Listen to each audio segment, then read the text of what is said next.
Hello and welcome, and let's have a look at how cognitive workforce planning might work. In this fictitious company, we're going to look at three parts of this. In part one, they have a gut feeling that they're losing store managers, and they want to prove that's true. And do they have enough junior store managers to take their place? In part two, we'll have a look at how they can utilise some in-house skills to replace some of those store managers. And in part three, what steps can they take now to stop those store managers leaving? So let's move straight into part one. So in part one, we're going to explore some data and test some hypotheses. And then we're going to be alerted to other trends that might be happening in the data that we may not be aware about. Then we can combine different data sources to give a complete picture of what's going on within this organisation. So here I am within the tool, and immediately you can see I get how good the quality of the data is. This one's at 57%, so let's go and explore that data. Now the first question I'm going to ask, using natural language rather than having to type a formula, is does the attrition rate compare by job title? And it immediately gives me a visualization of that question that I've asked it in natural language. And I can quickly go ahead and change. I don't want to actually look at the sum. I want to have a look at the average of the attrition scores here. Then I want to go and sort this bottom row to get a better picture. So let's sort it in a descending value. There we go. Now we can now see that we've got a lot of store managers that are leaving, and we need to probably do something about that. Here's our junior store managers. Their attrition rate is 33%, but our store managers are 41%, so we're likely to lose some store managers. You can see though that the tool has actually picked up some other trends in the data. It's showing not only is our job title one of the attrition risks, but also people's age, they're leaving it. So we might want to take some actions around that as well. But let's concentrate on replacing those store managers at the moment. And we might think, okay, so we're losing some store managers. Is the reason we're losing them, is there a disparity between genders? So having a look at some of our diversification in our workforce. So here I've selected gender as a layer to add on top of this visualization. I can change what type of graph it is, but in this case I'm just going to stack those charts to make them nice and easy for me to read. And you can see there's probably a 50-50 split between genders, so that's really not an issue for us. Maybe it's ethnicity, so I can go and have a look at that. Again, I get a nice stack chart, and when I mouse over these I can see, okay, we've got a lot of white Irish people that seem to be disproportionately leaving the organisation compared to Anglo-Saxons, so maybe I might want to take some action on that. Okay, but what we have actually worked out is that we do have store managers leaving, and we might want to look at, okay, how are we going to feed people into those positions? So do I have enough junior store managers to actually go and fill in for those positions when people leave? So I'm going to start with a fairly simple question of how many employees do I have by position? And it'll bring back a visualization for me, just like we did before. Again, you'll notice that bar at the top gives me other things that I may not be aware of. Again, I'm going to just quickly sort this to make it easier to read. And for some reason, I've got a lot of relationship managers. That may be a skew in the data, so it doesn't take my attention away. I'm just going to exclude that out of this report. So now I can see how many employees I've got by job title. So I've got 144 store managers across the place, but I have quite a significantly lower of a junior store manager. So I don't have enough junior store managers to replace the expected attrition rate that we're going to see in those store managers.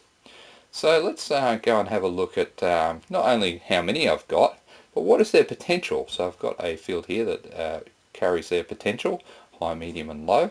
And I can just lay that onto the graph, and I can see here that I've got some high and some low, but mainly in the middle. So maybe I want to have a recruitment strategy to attract some more junior managers. So with that in mind, I need to know how long typically does it take for me to actually get a junior manager on board. So let's have a look at the average days to hire for a junior manager. Again, you can see I'm typing in a natural language search, so I'm not having to learn any formula or anything like that. The aim here is to make it as easy for everyone to use and actually be able to get some value out of analysing this data.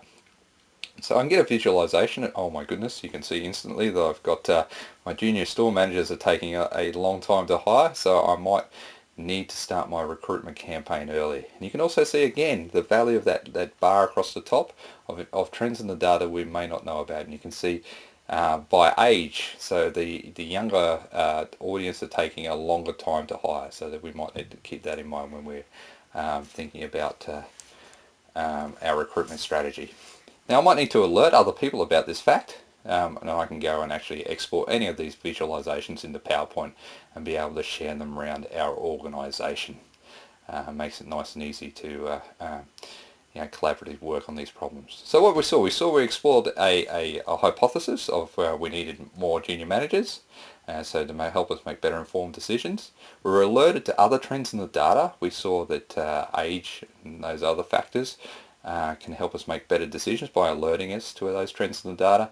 And we saw combining data, so our recruitment data along with those other pieces of data. Moving on to part two, now we know we need junior managers. We need an aggregated view of do we have those skills in-house, and how do we take those high potential employees and bring them in and make them store managers. And we don't want an IT project, we want to get to the value. So using the same techniques we saw before, we can bring in visualizations, not only the employee count, but here we can see the employee skills distribution. We can produce visualizations of a skills gap report, so we understand what skills need enhancing to make better store managers. Or we can drill it down to individuals and a heat map of those people's skills against where we need them to be those store managers. We can produce those visualizations so that we understand what our critical job roles are, their risk of attrition, and to take proactive business decisions to fill those gaps coming up to us in the market. And you can see here for an account manager, I've got some critical people involved in the organisation there. So really quickly there I showed you how to bring aggregate views together, so I've got a complete picture to promote the right people. I built some views of high potential employees so you know which people to invest in, and it was all done nice and easily, so it's not an IT project, it's a real business project. Okay, in part three we're going to look at what steps can I take now to stop my store managers leaving in the first place. So we're going to do a prediction in a very quick time here. So again we're going to look at this particular data set, but this time we're going to click on the predict button. And what I'll do is actually give this prediction a name. You can see here there's a whole stack of different things I can predict on, but to make it simple today I'm just going to pick attrition risk and give it a name. So it's the attrition risk here at our fictitious Greenwell company. Then I can click on create. Now what happens in the background here is we're using the power of Watson and hundreds of algorithms and predictive algorithms under the covers to actually produce a prediction based on all the information that's contained within this data set. And Watson will bring that back in a nice visualization for us. So here is the visualization, and in the middle here, the closer to the circle is the more likely it is to be a problem. A predictor of attrition. So you can see the candidate type is a predictor. It's a 55% predictor of attrition. So if I look at the details of that, you can see here that when I have my past employees, so have left the organisation, come back, are very likely to leave again. So maybe we want to not recruit those types of people. You can see here that my job title is a predictor of attrition, but Watson's looked in and said, here's an even more interesting fact here, that not only your job title, but also your location drives your attrition risk. So in this heat map here, you can see if I'm in ASEAN and I'm a store manager, I'm at a high risk. So maybe we want to implement some strategies in that particular region to address that particular issue. Okay, and same for this one. It says, what you majored in, so what you went to high school in, is also a predictor of attrition, but it's even more interesting when you put that against people's competencies, and that gives a stronger prediction of attrition. You can see here that if I've got this particular major, which is nursing and psychology, and you put me in a customer interaction role, I'm very likely to leave the organisation. So we can take steps when we're actually hiring people to make sure that the people fit into the right roles. Now I've done something here, I've told Watson not to consider just one field, But consider all the fields together, and you can see here we get some slightly more complex predictors of attrition. So if I look at this decision tree, you can see here that you can follow this path to predict what type of people are going to be at most at risk of attrition.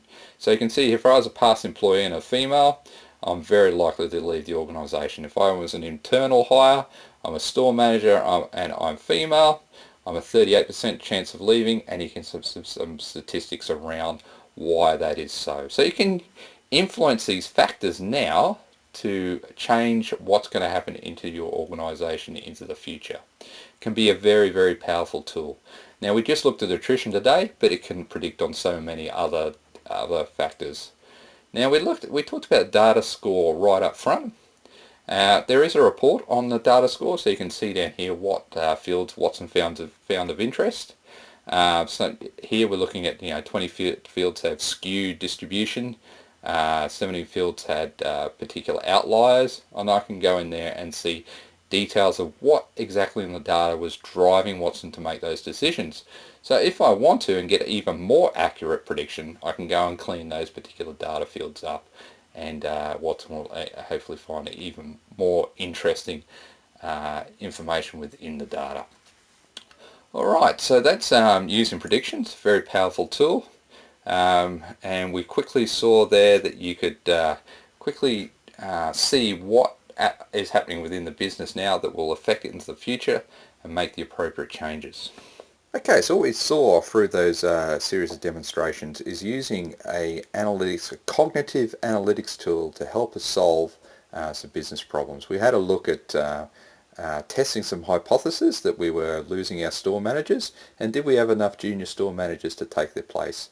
And we got to the facts and based on the data that we had, rather than using our gut feel. In part two, we had a very quick look at how we can use those visualizations to see whether we've got skills in-house and what type of people do we wish to develop and what skills do we need to develop with those people. And in the final part of that demonstration, we saw the real power of cognitive come into fruition, where we very quickly were able to predict, based on the attributes we have today, what is going to happen into the future. So we saw that people were leaving the organisation based on certain things that were happening today, and maybe we can influence those things and stop the people leaving in the first place. So I hope you enjoyed that demonstration, and we look forward to talking more about cognitive workforce planning.